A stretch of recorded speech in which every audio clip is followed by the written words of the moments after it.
Hey parents, Mr. Jim here to tell you why kids love learning with Osmo's Genius Starter Kit. Osmo uses real tangible pieces that look and feel just like toys, combining them with immersive digital experiences to create fun, whole child learning adventures. They'll have a blast with the Genius Starter Kit, playing games that explore math, reading, and more. Just in time for the holidays, get up to 40% off select kits and games. Order today at playosmo.com. That's playosmo.com. Osmo, learning well played.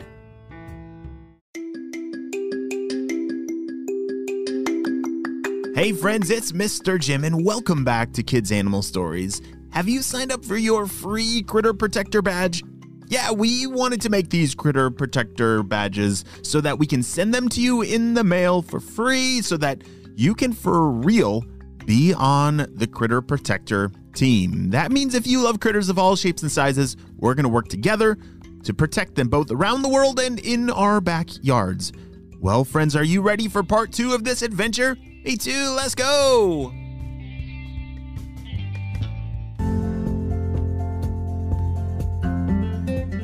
Charles had just dove into a pile of rocks after feeling a sharp beak peck right on the top of his head. The bird had flown so close to him he felt the wind from its wings, and out of the corner of its eye he saw sharp talons. He was in serious danger, but it's a good thing he dove into those rocks, because that would keep him safe. The bird landed right in front of where he was hiding. "Hello there, dinner. I mean, friend. I can see you can't quite fit in there, and your tail is poking out and made it very easy for me to come find you." He was right.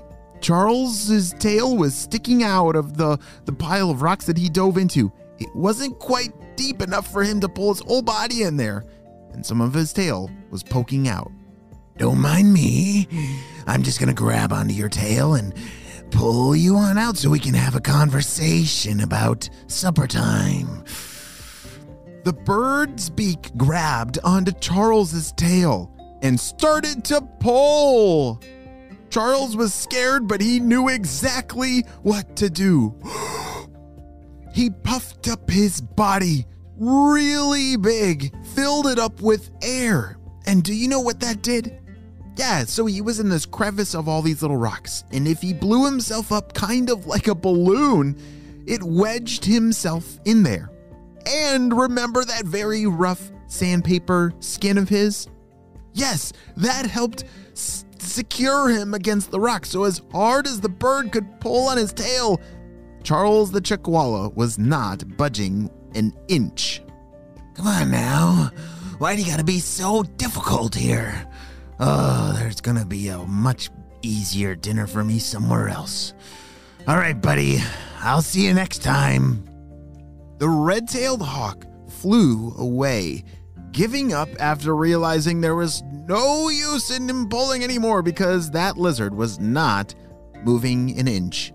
As Charles turned himself around in that crevice of the rocks, he looked out and watched as the red-tailed hawk flew away. He looked down and couldn't believe how high he had climbed. It all happened so fast that Charles just scurried up to the nearest crevice, but it was actually very high up. And it gave him a thought. What if I'm a climber? Like, what if the thing I'm good at is climbing? Unfortunately, he did not get to enjoy his new revelation because he looked up and saw that the sun was setting and it was, "I'm gonna be late! I gotta get home!"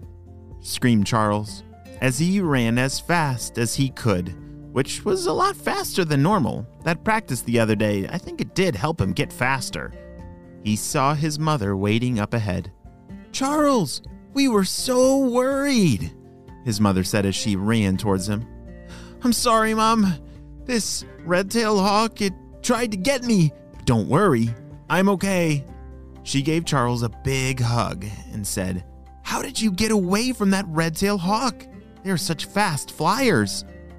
"Well, I I saw a crevice up in some rocks and climbed really fast and hid inside of that crevice, and it tried to pull me out, but I puffed up my skin and yeah, it all just kind of worked out." His mother laughed.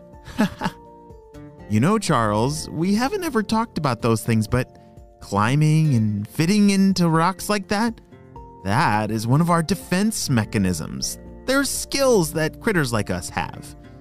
But it's definitely time for dinner. Come on inside." As Charles walked inside and had dinner, he was very happy to be back home with his family.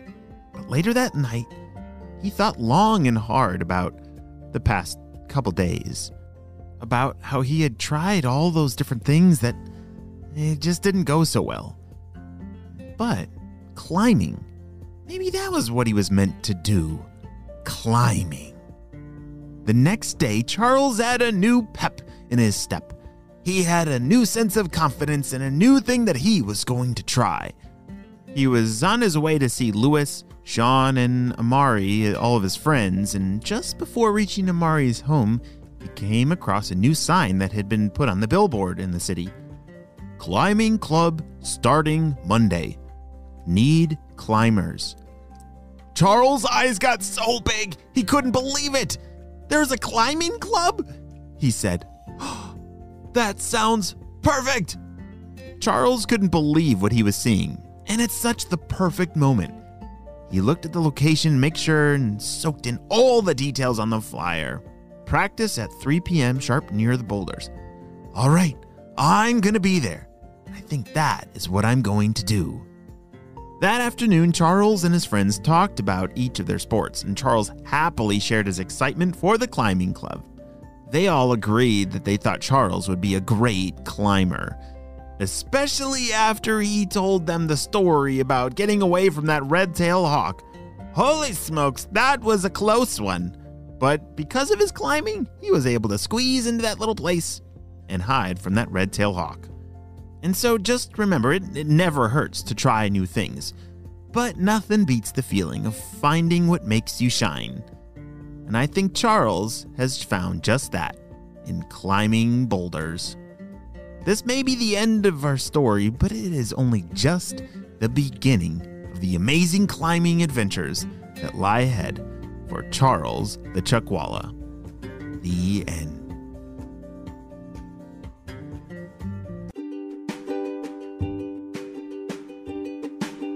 Great job, you listened all the way to the end. Wow, wasn't that a great adventure? Yeah, I'm so glad that Charles the Chuckwalla was able to find his super awesome skill that he's good at. I wonder what you are good at. Maybe you're fast or good at jumping or good at climbing, or maybe you're a great reader or good at math. There's so many different things to be really good at and have fun with. So this week I want you to try something new and do something that you're really good at. Well, friends, I hope you have a super duper day, and I'll see you next time. Bye!